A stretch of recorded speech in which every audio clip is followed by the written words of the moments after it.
berwudu boleh tanpa pakaian. Apa betul Ustaz? Kalau boleh apa dalilnya? Kalau tak boleh apa dalilnya?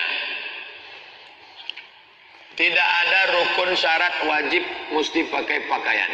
Kalau Ustaz sendiri saya pakai handuk. Saya berwudu pakai handuk, menutup aurat. Ada adab-adab kita, adab kamar mandi, adab tempat tidur, adab. Makanya tadi kita kaji kitab Al-Adab Al-Mufrad. Kalau cerita masalah adab, tutup aurat. Tapi kalau cerita masalah sah tak sah, sah. Jawabannya adalah berwudu dalam keadaan telanjang adalah sah. Sah berwudu dalam keadaan telanjang adalah sah. Karena yang membatalkan wudu bukan telanjang. Nggak ada. Jadi boleh sah berwudu. Cuman ulama mengatakan makruh. Kenapa makruh? Mohon maaf, khawatir karena masih ada terbuka, nanti nyentuh lalu ragu-ragu, jangan-jangan nyentuh dan sebagainya. Makruh saja, makruh. Dan ada sebagian itu pengennya ya pengen langsung tuntas habis mandi sekaligus wudu baru nanti rapi-rapi. Boleh. Jadi enggak dilarang, enggak ada larangan. Jadi bukan tidak sah, tetap sah wudu dalam keadaan telanjang. Kan di kamar mandi wudunya, bukan di tempat wudu umum ya. Kamar mandi yang tertutup.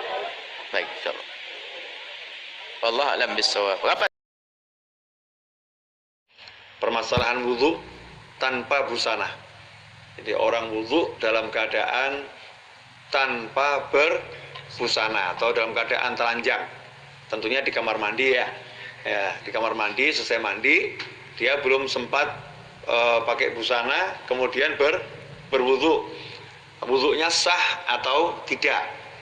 Kalau yang ditanyakan sah atau tidak wudunya, memang tidak ada satupun hal-hal yang membatalkan wudu tanpa busana membatalkan wudu, tidak ada. Kalau misalnya buang gas itu kan membatalkan wudu ya. Tapi kalau tanpa busana apakah membatalkan wudu? Itu tidak membatalkan wudu. Atau syarat sahnya wudu harus berbusana? Ya, tidak ada syarat sahnya wudu harus berbusana ya. Karena memang tidak masuk dalam kategori syarat sahnya wudu dan tidak membatalkan wudu, maka orang yang wudu dalam keadaan telanjang tanpa busana, wudunya adalah sah. Ya, wudunya adalah sah. Tapi timbul masalah. Ya, wudunya adalah sah, tapi timbul masalah. Masa kita mau menghadap Allah Ta'ala, ya, ini ibadah yang paling utama untuk menghadap Allah Ta'ala, bersuci. Nah, kalau udah bersucinya aja telanjang lah, kira-kira nanti menghadapnya gimana? Ya, bersucinya telanjang, nanti menghadapnya gimana? Bersucinya tidak sopan. Tapi nanti kalau saya yang mesti didebat oleh diri kita sendiri. Nanti kalau nunggu pakai pakaian, akhirnya jadi malas wudu, akhirnya tambah nggak sholat, tambah begini, dan lain sebagainya. Ini sederhana saja. Karena itu permasalahan adab, ya kita minimal ya minimal ambil handuk lah. Ya minimal ambil handuk. Emangnya di kamar mandi nggak ada handuk? Nah, ambil handuk, tutup itu yang paling vital tuh ya. Tutup pakai handuk, kemudian berwudu lah. Ini dari sisi adab. Apalagi kalau bisa ganti dulu sampai sempurna, betul-betul dia niat mau ibadah, karena wudu ini adalah ibadah. Wudu ini adalah ibadah. Kalau dia niat dengan sungguh-sungguh menghargai Allah Ta'ala, maka nanti ibadahnya akan semakin bermakna. Wa man yu'azzim syairallahi fa innaha min taqwal qulub.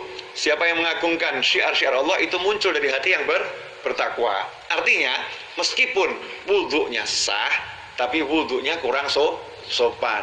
Nah, biar sopan, maka ia berbusana. Kalau belum sempat berbusana, minimal yang paling vital ditutup dengan handuk atau apapun ya. Meskipun itu di kamar mandi ya, tempat yang tertutup.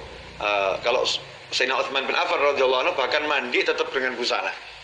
Sayyidina Utsman bin Affan itu mandinya dengan busana. Kalau orang jadul dengan kembenan ya. Ya, orang jadul kalau mandi tidak telanjang, mandinya aja tidak telanjang. Orang Jawa dulu masih pakai jari, masih pakai pakaian sampai sedada ya, meskipun sedada, karena rasa malu yang luar biasa. Al haya'u minal iman. Nah, kalau sekarang ini dikatakan rasa malu itu bagian daripada iman. Sekarang jangankan wudu ya, mau masuk kamar mandi aja udah telanjang duluan. Nah, mau masuk kamar mandi udah telanjang duluan, di kamarnya nggak ada orang, udah lepas itu masuk kamar mandi. Memang betul nggak ada orang, tapi ada makhluk Allah yang lain.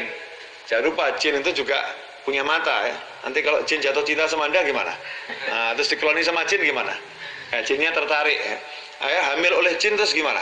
Ya naudzubillah min dzalik, bukan arti hamil beneran, bukan. Tapi nanti dibegitukan sama jin. Kira-kira bagaimana? Makanya ada adab-adab yang harus dipenuhi. Adab ini jalan menuju kesempurnaan ibadahnya. Insya Allah yang sedikit ini barokah manfaat.